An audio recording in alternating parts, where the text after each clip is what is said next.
오늘은 시편 107편을 가지고 인생의 매뉴얼이라는 제목으로 말씀을 전하겠습니다. 자, 매뉴얼이라는 거는 그 물건의 이제 사용법을 적은 그것이 바로 매뉴얼이 되겠습니다. 물건을 사면은 사용법이 있어요. 그거대로 이제 그걸 읽어보고 그거 사용법대로 사용해야지 물건을 잘 지혜롭게 사용할 수 있습니다. 인생에도 사용법이 있습니다. 막 사는 게 아니에요. 인생에 하나님이 하시는 이 원칙들을 알아야 됩니다. 그런데 이 107편에는 하나님이 인간들을 어떻게 다루시는지를 나와 있습니다. 우리가 그것을 알고 우리의 인생을 살아갈 때 우리는 우리의 인생을 지혜롭고 수월하게 살아갈 수 있는 것입니다. 그래서 우리의 이 시편 107편은 바로 우리가 인생을 어떻게 살아가야 하는지 알려주는 인생의 매뉴얼과 같은 것입니다. 이 말씀을 통해서 우리가 지혜롭게 인생을 살아가는 그런 자들을 승리하는 자들이 되기를 원합니다. 1절에 보시면은 여호와께 감사하라라고 되어 있습니다. 그는 선하시며 인자하심이 영원함이로다. 그래서 감사하라 다음에 히브리어 원어에는요 키라는 말이 있어요. 왜냐하면 하나님은 선하시고 인자하심이 영원하시기 때문이다. 자, 이 하나님이 선하시다는 것은 선하시다라는 말 히브리어 토브입니다. 토브. 최고라는 거예요. 하나님이 가장 좋으시다. 하나님 최고다. 최고. 그래서 우리가 최고할 때 엄지척 하잖아요. 바로 그것이 하나님이 선하시다라는 말이 되겠습니다. 왜냐하면요, 하나님은요, 우리를 배신하지 않으세요. 우리는 수없이 하나님을 배신합니다. 하나님을 믿었다가도 신앙을 포기하고 내 마음대로 살고 세상을 따릅니다. 그렇지만 우리가 인생의 어려움 속에서 하나님께 가기만 하면 하나님은 우리에게 돌아오세요. 그리고 우리가 기도하는 대로 우리의 도우심을 들어주시고 우리를 구원해 주십니다. 그래서 하나님이 최고라는 거예요. 하나님은 결코 우리를 배신하지 않으세요. 인간들은 다 배신해요. 인간들은 다 이용하고 배신하는데 하나님은 그렇지 않다는 거예요. 우리가 하나님께로 가서 하나님 우리를 구원해 주세요. 나를 도와주세요. 그러면 하나님은 반드시 한 번도 거절하지 않으시고 우리를 구원해 주시는 그런 좋으신 분이신 것입니다. 그리고 인자하심이 영원합니다. 이 인자하심이라는 말은 히브리어 헤세드라고 하는데요. 하나님이 약속의 말씀을 주시면 반드시 이루신다는 거예요. 하나님은 우리에게 약속의 말씀, 구원을 약속하는 그 말씀을 주시면 반드시 이루신다. 그것이 바로 하나님의 인자하심이라는 그런 뜻입니다. 그것은 영원한 거예요. 우리가 인생의 어려움 속에서 하나님께 왔어요. 하나님께서 도움을 구하러 왔는데 예배 중에 뭔가 말씀을 주시는 거예요. 하나님이 특별한 말씀을 주세요. 내 상황에 꼭 맞는 말씀을 특별하게 내 마음에 넣어주시는 말씀이 있어요. 그걸 레마의 말씀이라고 하거든요. 그게 바로 약속의 말씀이에요. 그러니까 하나님은 그 약속의 말씀을 먼저 주시는 거예요. 그리고 정말 우리가 그 말씀을 정말 끝까지 붙들면은 그 말씀이 이루어지는 거예요. 그래서 우리는 구원을 받는 거예요. 그것이 바로 하나님의 인자하심이에요. 그래서 하나님은 그냥 구원하시는 게 아니고 항상 먼저 말씀을 주세요. 우리에게 그래서 이 말씀을 듣는 시간이 중요한 거예요. 무대뽀로 하나님 나를 구원해주세요. 구원해주세요. 내 생각대로 막 밀어붙인다 구원을 받는 게 아니라 하나님의 말씀을 약속의 말씀을 받아야 된다는 거예요. 그러니까 그게 이제 성경을 읽는 중에 하나님의 구원을 사모하면서 성경을 읽거나 이렇게 예배를 드리러 왔어요. 와서 내가 정말 하나님의 정말 만나려는 그 간절함으로 왔을 때 그때 하나님이 특별한 말씀을 주시는 거예요. 그리고 그 말씀을 붙들면은 내가 구원을 받는다. 왜냐하면 하나님은 약속하신 말씀을 반드시 이루시는 그런 분이시기 때문인 거예요. 그래서 이 말씀을 듣는 시간이 굉장히 중요합니다. 이게 지금 여기서 말씀의 동아줄이 지금 내려오는 거예요. 그 동아줄을 이제 꼭 붙들고 끝까지 버티면은 우리는 구원을 받는 거예요. 그래서 이 말씀을 듣는 시간 굉장히 귀한 시간이죠. 햇님 달림에 나오면 호랑이는 그 동아줄을 했다가 썩은 동아줄로 떨어졌잖아요. 결코 그렇지 않다는 거예요. 하나님이 주신 말씀만 붙들면 우리는 구원을 받습니다. 왜냐하면 하나님은 그 말씀, 약속하신 말씀을 다 이루어 주시기 때문이죠. 그래서 우리가 인생의 원칙 하나님께로 가야 됩니다. 하나님께로 가면은 우리가 하나님께 약속의 말씀 받아야 돼요. 그러면은 그것만 붙으면 구원을 받습니다. 자, 2절에 보시면 여호와의 속량을 받은 자들 이같이 말할지어다. 여호와께서 대적의 손에서 그들을 속량하셨다라고 되어 있습니다. 이 속량은 뭐냐면은 풀어주는 거예요. 억압에서 풀어주는 거예요. 그 해방시키는 게 바로 속량입니다. 구원을 말하는 그 의미와 똑같은 거예요. 구원과 똑같은 거예요. 그러면서 이 대적이란 건 뭐냐면은 인생의 고난과 압박인 거예요. 사탄이라고도 이게 해석이 돼요. 이 고난, 이 인생의 대적이라는 거는 사탄과 고난입니다. 사탄은 우리에게 고난을 줘가지고 우리의 영혼을 아주 그냥 압박 속으로 넣는 거예요. 인생의 고통의 압박 속에 꽉 넣어가지고 우리의 영혼을 파괴시켜버리고 절망시켜버리고 낙심시켜버려요. 그래서 그게 사탄이 우리의 적인 거예요. 고난을 통해 가지고 우리를 꼼짝 못하게 하고 이러지도 못하고 저러지도 못하고 그 고통 속에 갇혀서 절망스러워 죽게 하는 게 사탄인데 하나님께로만 풀어주신다는 거예요. 그래서 이 성령이라는 게 바로 구원과 똑같은 단어예요. 하나님은 예수님을 통해서 우리를 풀어주시는 거예요. 예수님이 십자가에서 우리의 모든 죄값을 치르셨어요. 그렇기 때문에 우리는 정말 하나님께서 하나님 저를 고난에서 풀어주십시오. 그럼 그 사탄의 손아귀에 우리가 걸려들었는데 예수님의 그 십자가의 피값으로 우리를 풀어주시고 자유케 하시는 것입니다.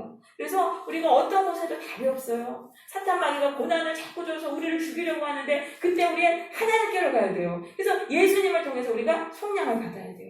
여러분, 그래서 이 속량이 구원하고 똑같은 단어라는 것을 꼭 기억하시고 인생의 고통이 오고 압박이 왔을 때 예수의 이름을 부르세요. 우리가 이제 하나님께로 가야 되지만 특별히 예수님이 사탄으로부터 우리를 풀어주시는 거예요. 예수의 이름으로 명하노니 풀려나라 풀려나라, 이 고난은 떠나고 저주에서 풀려나라, 계속적으로 이렇게 이거를 선포를 하셔야 돼요. 그러면 이상하게 풀려납니다. 예수님의 피값으로 우리가 자유케 되는 것이죠. 그러면서 동서남북 각 지방에서부터 모으셨다. 하나님은요, 당신의 백성을 그 동서남북 멀리 떨어졌어요. 하나님은 멀리 떨어져서 세상의 포로가 되고 마귀의 포로가 돼서 그 고통 속에 떨어진 자들을 다 자유케 하시고 하나님의 백성으로 모으시고 자유케 하시고 천국의 백성의 복을 누리게 하시는 것이죠. 그래서 이 동서남북 각 지방이라는 건 인간이 당하는 그 많은 고난들을 말하는 것입니다. 우리는 사람의 괴롭힘으로부터 고난을 당합니다. 또 과거의 상처로부터 고난을 당해요. 물질로 인해 고난당하고 건강으로 인해 고난들, 수많은 그 고난이 있어요. 그런데 그 모든 고난에서 하나님은 우리를 풀어주시는 거예요. 하나님께는 그 전능하시기 때문에 하나님이 못하실 일이 없어요. 여러분, 이건 꼭 믿어야 돼요. 그래서 내가 너무너무 고통 가운데 있는데 하나님은 내 고통만큼은 못 풀어주신다, 이런 부정적인 생각을 버려야 돼요. 하나님은 다 풀어주실 수 있다. 나에게 지금 이런 아픔이 있고 이런 문제가 있는데 하나님은 그냥 이거를 다 풀어주실 수 있고 나를 자유케 하실 수 있다. 이게 바로 이걸 우리가 믿어야 되는 거예요. 하나님은 동서남북 각 지방에서부터 그 흩어지고 그 마귀의 종이 되고 고난 가운데 버려진 그 자를 다 모아서 천국의 백성으로 우리를 품어주시고 자유케 하시는 그런 분이신 것입니다.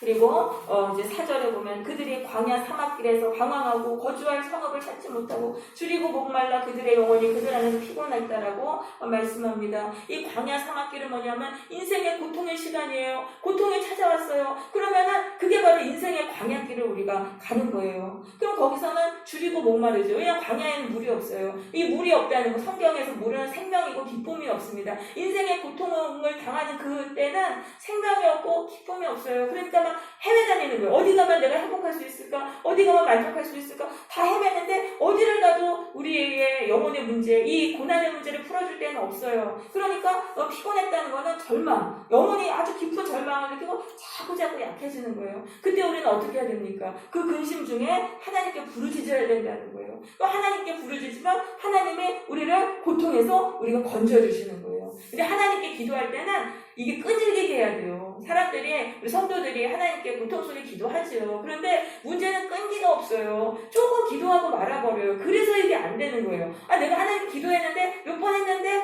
아무것도 변화되지 않네? 이렇게 하면 안 돼요. 기도의 분량이 좀 차야 되는 거예요. 그래서 여러 번 기도를 할 때는 끈기를 가지고 하셔야 돼요. 반드시 그 응답이 임할 때까지.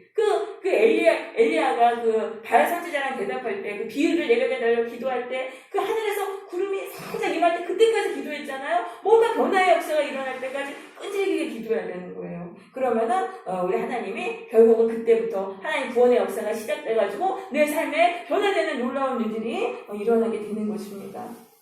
여러분, 기도하는 습관을 가지세요. 우리가 이게 나의 습관이 된다면은 우리는 인생에서 사실 무서울 게 없는 거예요. 고난이 왔을 때 기도의 능력으로 고난을 물리칠 수 있다. 이것만 내가 이게 되면은 어딜 가든 무서울 게 없어요. 근데 이 기도하는 게 쉬운 게 아니죠. 이 기도의 훈련을 받는다는 게 쉬운 게 아니니까 하루에 정말 5분이라도 그 기도하는 꼭 그 습관을 채우세요. 시계를 앞에 딱 갖다 놓고 1분도 못해요. 처음에는 기도를. 근데 딱 갖다 놓고 5분은 내가 하리라. 이렇게 해서 기도 시간을 좀 이렇게 늘려가시기를 바랍니다. 고통에서 이제 하나님의 건져주시는데 7절에 보시니까 바른 길로 인도하사 거주할 성읍에 이르게 하셨도다. 자, 하나님은요, 그래서 우리를 바른 길로 인도하고, 우리 하나님께 기도하면 바른 길로 이끄셔서 우리를 정말 평안한 인생, 더 이상 헤매지 않는 그런 만족한 인생을 살아가게 해주시는 거예요. 그럼 바른 길로 인도하셨다는 건 뭐예요? 그럼 우리가 잘못된 길로 갔다는 거예요. 우리의 인생이 왜 고통스러워요? 우리가 잘못된 길로 간 거예요. 마귀의 미혹에 빠져서 잘못된 길로 갔기 때문에 우리의 인생은 고통스러운 거예요. 근데 하나님께로 가서 기도하면 하나님이 진리의 말씀을 주시고 성령을 통해서 내가 잘못된 것들, 미혹된 것들을 풀어주시는 거예요. 그러니까 그 미혹에서 풀려나니까 우리는 이제 그때부터 다시 행복한 인생으로 우리의 삶이 이제 돌아오게 되는 것이죠. 그래서 이 하나님은 이 성령을 부어주셔서 우리를 미혹에서 풀어주셔서 그래서 우리를 생명의 길로 인도하시는 분이신 것입니다. 그래서 이 미혹된 상태에서 풀려날 수가 없어요. 고통의 인생에 그 뺑뺑이를 계속 도는 거예요. 왜냐하면 미혹됐는데 그 미혹된 걸 진리라고 믿기 때문에. 그런데 하나님께로 가면 그 미혹된 부분이 풀어지는 거예요. 아, 내가 이거 잘못 생각했구나. 내가 이게 잘못 생각했구나. 그렇게 해서 우리가 이제 구원을 받게 되는 거죠. 자, 그 다음에 8절입니다. 여호와의 인자하심과 인생에 계획하신 기적으로 말미암아 그를 찬송하리라. 하나님은 기적의 능력으로 우리를 고난에서 풀어주십니다. 그 다음에 찬송해야죠. 하나님께 영광 돌려야죠. 찬송하라고 되어 있습니다. 그러면서 10절 사람이 흑암과 사망의 그늘에 앉으며 공고와 쇠사슬에 매임은 하나님의 말씀을 거역하며 지존자의 뜻을 멸시합니다. 그 왜 고통의 인생이 됐어요? 왜 감옥과 같은 인생이 그런 인생이 되었습니까? 하나님의 말씀을 거역하고 하나님을 멸시했기 때문에 그런 고통의 인생이 되었다는 것이죠. 그래서 하나님이 고통을 주어서 그들의 마음을 겸손하게 하셨다는 거예요. 그러니까 교만해서 하나님 없이 내 힘대로 살아갈 수 있다고 생각하기 때문에 하나님의 말씀을 멸시하고 불순종했어요. 그래서 인생에 고통이 온 거예요. 그러니까 하나님은 고난을 주셔서 우리의 마음을 겸손하게 하시는 거예요. 그 어려움을 자꾸 주셔가지고 우리의 마음을 겸손하게 하시고 그래서 엎드려졌는데 거기서도 또 돕는 자가 없는 그런 비참한 상태로 그렇게 만드셔가지고 거기서 그때에서야 하나님께 그 고통 속에서 부르짖게 하시는 거예요. 그럼 하나님은 그 고통 속에서 우리가 겸손하게 하나님께 부르짖으면 또 우리를 풀어주세요. 그러니까 하나님이 좋으시다는 거예요. 우리가 아무리 교만하고 악했어도 그냥 가난한 마음으로 겸손한 마음으로 하나님 구원해주세요. 나를 구원해주세요. 기도하면 하나님은 또 우리를 구원해주시는 것이죠. 그래서 16절에 보면 논문을 깨뜨리시고 새빗장을 꺾으셨다. 이 논문과 새빗장은 인생의 고난과 고통의 억압인 것입니다. 우리 힘으로는 못 깨요. 인간이 어떻게 그 논문과 새빗장을 깰 수 있겠어요. 근데 이제 하나님이 이걸 깨주신다는 거예요.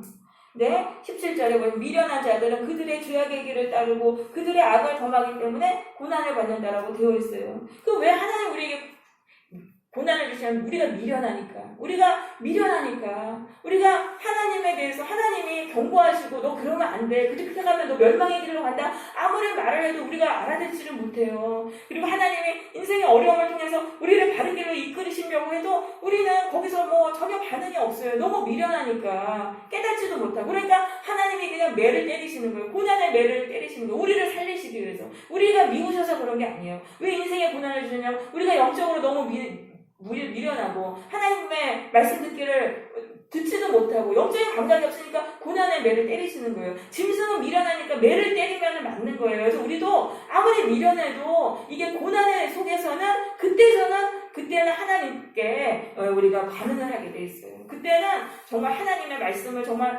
간절히 사모하고 하나님께 완전 집중해서 구원받아야 되니까. 그러니까 영적으로 아주 민감하게 되는 거예요. 그렇게 하면은 하나님이 이제 말씀을 주셨어요. 그때 내가 딱 이제 받아가지고 거기서 우리가 구원을 받게 되는 거죠. 그래서 우리가 참 영적으로 이게 미련한 거, 그게 뭐예요? 하나님의 계획에 대해서 관심도 없고 하나님이 말씀하셔도 무시하고 이런 것들이 영적으로 미련한 것입니다. 그러면은 결국은 이제 고난을 받을 수밖에 없어요. 그래서 이제 모든 음식을 싫어하게 되고 고난이 너무 극심하니까 밥도 먹기 싫게 되고 참 죽음의 그 상황까지 갔어요. 그런데 그 고통 속에서 기도하면은 하나님이 또 이제 구원하신다. 그래서 말씀을 보내셔서 그들을 고치신다고 되어 있어요. 그래서 하나님은 먼저 말씀을 주세요. 히스기야 왕이 죽을 병 걸렸을 때 이사야 선지자를 통해서 완쾌되리라라는 그 약속의 말씀을 주셨잖아요. 그리고 15년을 연장시켰단 말이에요. 그래서 우리는 이 약속의 말씀을 받아야 돼요. 그 그게 완전히 핵심이에요. 그래서 우리가 간절한 마음으로 하나님 앞에 왔을 때 하나님은 그냥 우리를 돌려보내지 않으시고 약속의 말씀을 주신다는 거예요. 네가 이렇게 하면 문제에서 풀어주리라. 내가 너를 도와주리라. 그 약속의 말씀을 우리는 받고 우리가 그 말씀을 붙들어야 되는 것입니다. 그 다음에 21절입니다. 여호와의 인자하심과 인생에게 행하신 기적으로 말미암아 그를 찬송할지어다. 감사제를 드리며 노래하며 그가 행하신 일을 선포할지리라. 감사제를 드려라. 이거는 뭐예요? 감사의 보답을 하라는 거예요. 감사헌금을 드리라는 거예요. 하나님이 나를 구원해 주셨어요. 내가 풀 수 없는 인생의 문제에서 구원해 주셨을 때 그때 그 반드시 감사헌금을 드려서 하나님께 보답을 해야 돼요. 액수가 중요한 건 아니에요. 하나님께 이 보답하는 게 중요한 거예요. 근데 보답을 하지 않으면 어떻게 돼요? 하나님을 내가 이용하는 게 되고 그 은혜를 배신하는 것이 되니까 그러면 안 되고 반드시 감사의 헌금을 드려서 하나님께 보답을 해야 되는 거죠. 자, 23절부터는 이제 배를 바다에 띄우며 큰 물에서 일하는 자들, 그 망망대해 그 큰 바다에서 그걸 오가는 그 선원들, 또 무역선의 그 사람들의 얘기가 나옵니다. 왜냐하면 인생이 바로 바다와 같아요. 인생은 바다를 항해하는 것과 같아요. 인생에는 끊임없는 이 고난의 파도가 물려오고 때로는 정말 걷잡을 수 없는 그 고난의 폭풍우가 밀려오는 거예요. 그게 바로 인생인 거예요. 자, 그런데 이 뱃사람들은 여호와께서 행하시는 기이한 일들을 깊은 바다에서 본다는 거예요. 하나님의 명하신 즉 광풍이 일어나서 바다 물결이 그냥 막 미친 듯이 일어나는 거예요. 그래서 그들이 그 배가 그냥 하늘로 솟구쳤다가 깊은 곳으로 내려가니까 그 위험 때문에 그들의 영혼이 녹는도다. 그러니까 그게 인생이라는 거죠. 우리의 인생에 걷잡을 수 없는 그런 어려움들이 막 와가지고 막 정신이 없으면 우리 영혼이 막 멘붕 상태가 되는 거잖아요. 그러니까 정신병에 걸리는 거예요. 너무 충격을 받아가지고. 그것이 바로 인생인 것입니다. 그래서 그들이 이리저리 부르며 취한 자같이 비틀거리니 그들의 모든 지각이 혼돈 속에 빠지는도다. 그러니까 인류 항해에 살아있어도 아무 소용이 없죠. 여러분, 우리가 인생에 고난이 올 때는 내가 아무리 똑똑하고 나에게 아무리 능력이 많아도 그게 안 되는 거예요. 그게 아무런 소용이 없는 거예요. 그때 우리가 해야 될 건 뭡니까? 그 고통 속에서는 인간은 하나님께 부르짖게 되는 거죠. 그러니까 그렇게 부르짖었더니 어떻게 됩니까? 하나님이 그들의 고통에서 그들을 인도하여 내시고 광풍을 고요하게 하사 물결을 잔잔하게 하시는도다. 그래서 그들이 바라는 항구로 인도하신다라고 말하고 있습니다. 그래서 기도하기 전과 이렇게 다른 거예요. 여러분, 기도를 시작하세요. 어떤 큰 문제가 있다 하더라도 기도를 시작하세요. 기도하기 전과 후가 이렇게 다른 거예요. 기도를 하고 났더니 정말 인생의 그 풍랑이 잔잔하게 되고 이렇게 되는 내 마음이 평온하게 되고 내가 정말 내 인생이 평안하게 되는 그런 일들이 일어나는 것입니다. 여러분, 이것이 바로 기도의 능력인 거예요. 자, 그래서 33절에 보시면 여호와께서는 또 강을 변하여 광야가 되게 하시고 샘이 변하여 마른 땅이 되게 하신다고 되어 있습니다. 이 강, 광야, 샘, 마른 땅 이런 거는 바로 인간의 인생입니다. 인간들이 살아가는 터전인데 인생을 말하는 거예요. 그러니까 하나님은 풍요로운 인생을 또 비천한 인생이 되게 하시고 비천한 인생을 또 풍요의 인생이 되게 하시는 그런 분이세요. 34절에 보면 그 주민의 악으로 말미암아 옥토가 변하고 염전이 되게 하신다. 또 하나님은 왜 그렇게 하시냐면은 사람이 악하면은 그렇게 하신다는 거예요. 사람이 악하면은 풍요의 인생을 그 사람이 풍요롭게 살았던 인생을 비참하게 하게 하신다는 거예요. 그래서 우리가 풍요로우면은 교만에 빠질 수가 있어요. 우리가 풍요로운 거를 너무 좋아할 게 없어요. 풍요로우면은 자연히 교만하게 돼요. 교만하게 되면 거기서 악을 행하는 거예요. 내가 하나님이 돼가지고. 그러니까 하나님은 그런 거 교만하는 사람을 그래가지고 비천한 인생이 되게 하시는 거예요. 또 하나님은 광야가 변해서 못이 되게 하시고 광야에도 또 비를 많이 내리셔서 풍성한 못이 되게 하십니다. 그리고 줄인 자들이 거기에 살게 하시고 풍성한 또 인생이 되게 하시는 것이죠. 그래서 줄인 자들은 뭐예요? 가난한 자들, 마음이 가난한 자들, 참 나는 힘이 없고 연약하고 그래서 겸손한 자들이죠. 그러한 자들에게는 하나님이 또 계속 복을 주시는 거예요. 겸손한 자들, 그런 사람들은 하나님 복을 주셔가지고 또 하나님은 다시 풍요를 또 누리게 하시는 것입니다.